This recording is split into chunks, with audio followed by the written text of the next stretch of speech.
Sa nakaraan nating episode ay natapos tayo kung saan nga ay may paalon effect pa na sumulpot ang ating bida sa may Blackstone Island, kung saan ay inatake rin naman siya kaagad ng matandang si Wei Changgang.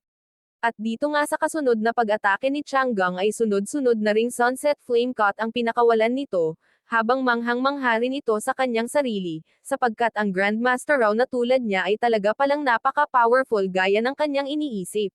Ang ginawa naman ng ating bida ay sunod-sunod rin ang kanyang pagkilos para masalag ang bawat atakeng tatama sa kanya, kaya naman rin ni isa ay hindi man lang siya na ano. Next nga, ay makikitang nag-aapoy-apoy na rin itong si Tanda, at sobra na ang panggagalaiti dahil nga naman sa hindi pa ito makascore sa ating bida.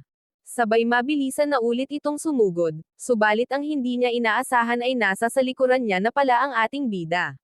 At dahil nga sa may angking husay rin talaga itong si Tanda ay nagawa din itong humarap agad sa ating bida upang muling umatake.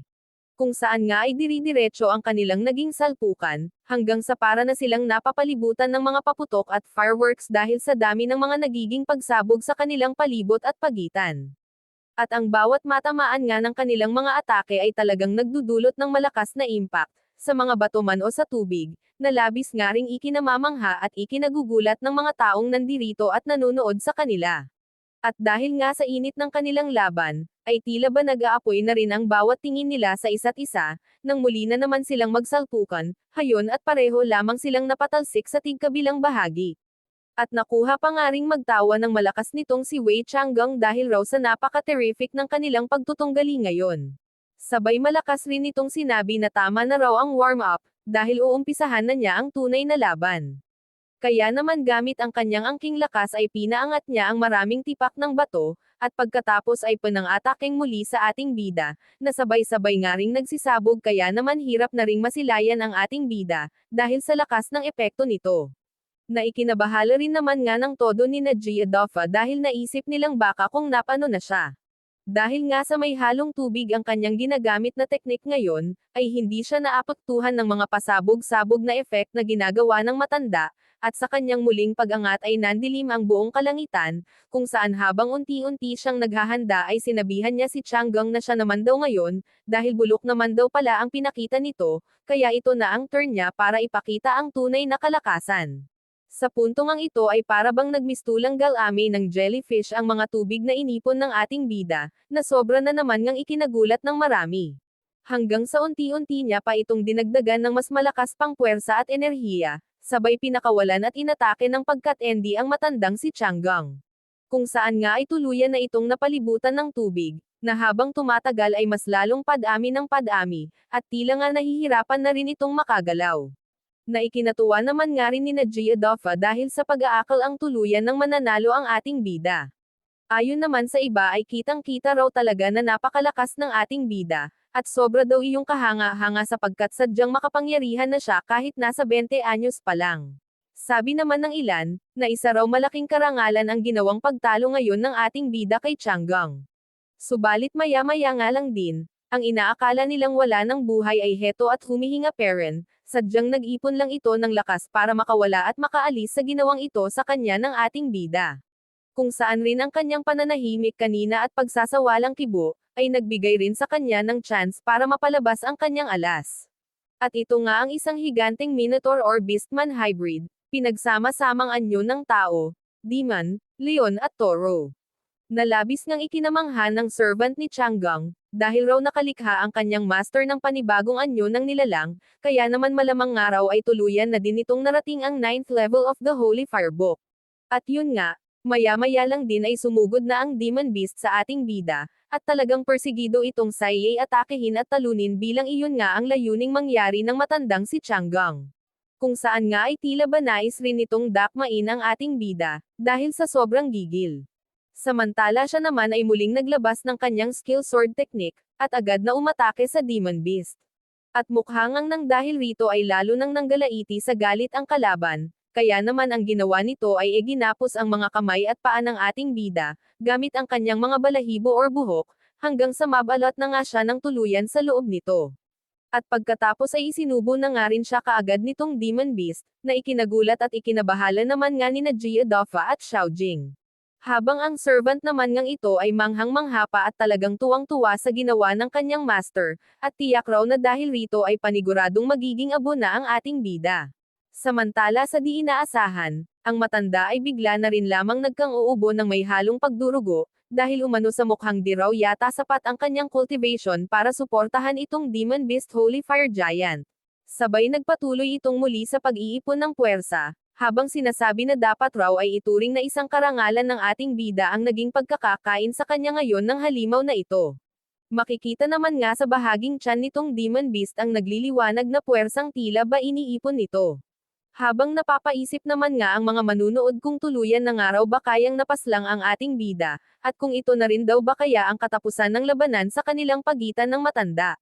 Balik tayo rito kay Chang'e, kung saan nga ay tila ba may pagdarasal pa ito habang sinasabi na mananatili pa rin daw buo ang kaluluwa ng ating bida, kahit pa na siya ay nalunok na ng halimaw, isa pa ay gagawin rin daw siyang isang gold core nitong si Chang'e na paniguradong makakatulong sa kanyang pagkukultivate. At ang inaakala nga nilang lahat na wala na ang ating bida, ay isang bagay na kailanman ay di mangyayari, sapagkat heto nga at nakagawa ng paraan ang ating bida upang makalabas mula sa katawan ng Demon Beast, kung saan nga gamit ang kanyang skill ay hiniwa niya ang bahaging tiyan ng halimaw, hanggang sa lumaki ang butas at magliwanag ng pagkat-Andy, sabay lumabas na rin siya agad na parabang nagmamala Superman pa siya, habang sinasabi rin na wala nga raw karapatan itong si Chang'e para matuwa agad at magsaya, dahil nga di pa siya tuluyang natatalo. Kaya naman nga rin ay labis talaga ang naging pagkagulat nitong si Tanda, at talagang di makapaniwala na nagawa ng ating bidang makasurvive mula sa nangyaring pagkain at paglunok sa kanya ng Demon Beast. Sabay may pagkat-Andy ring sinambit ng ating bida na itong kamaon niyang araw, na panuntok ang siyang kanyang ireregalo rito kay Tanda. Kasunod ay bigla na rin lamang siyang humirit ng takbo, at talagang puno ng malakas na puwersa at enerhiya, habang mabilisang patungo at pasugod kay Tandang Chang'e, kaya naman nga habang pinagmamasdan siya nito ay lalo pang nanlalaki ang mga mata, habang di rin malaman ang gagawin. Hanggang sa yun na nga at tuluyan na rin itong tinamaan ng suntok ng ating bida. Dahilan nga para mahati at mabutas ang katawan ni Tanda, at tuluyang matalo sa labanang ito. Pagkatapos ay bigla na rin lamang nandilim ang buong kalangitan at paligid, habang pumapatak-patak ang ulan. Habang siya nga rin ang pinakang naging star of the day hehe, dahil nga sa kanyang ipinamalas na angking lakas at tatag sa lahat ng taong nandirito. At habang manghang-mangha nga ang mga ito sa kanya, ay kasabay rin ang kanilang pag-iisip sa kung papaano raw na sa isang suntok lamang ng ating bida, ay bigla na lamang natuluyang matapos at mapaslang ang isang gaya ni Tandang Chang'e. Ayon naman nga sa iba pang nakasaksi, na simula nga raw sa araw na ito ay alam na ng lahat kung gaano ka-powerful ang ating bida. Pagkaraan ng ilang mga araw, ay lumipat naman ang eksena sa may altar ng Holy Fire Religion, kung saan ay meron agad nagbalita na patay na nga raw si Chang'e. Kung saan nga ay may isang lalaki ang di makapaniwala sa balitang iyon, at tanong rin nga nito kung si Long Kangming nga raw ba ang siyang pumaslang kay Chang'e. Tugon naman nga ng isa pa, na hindi nga raw iyon ang salarin, kundi ang isang binatang lalaki na tinatawag na Lin Haotian. At tila nga may panggagalaiti naman ang matandang ito habang binabanggit ang pangalan ng ating bida, sabay talagang nagngangalit rin itong sinabi na wala nga raw kahit na sino ang dapat na manghiya at manghamak sa sinuman sa kanila rito sa Holy Fire Religion, malakas din itong iniutos sa lahat na itaas raw ang kanilang black flag, at sabihin sa assassin gang na paslangin ang ating bida bilang paghiganti. Matapos ang 2 araw, ay makikitang nandiritong muli sa Meijang Prefecture ang ating bida at kausap si Gao Yiming.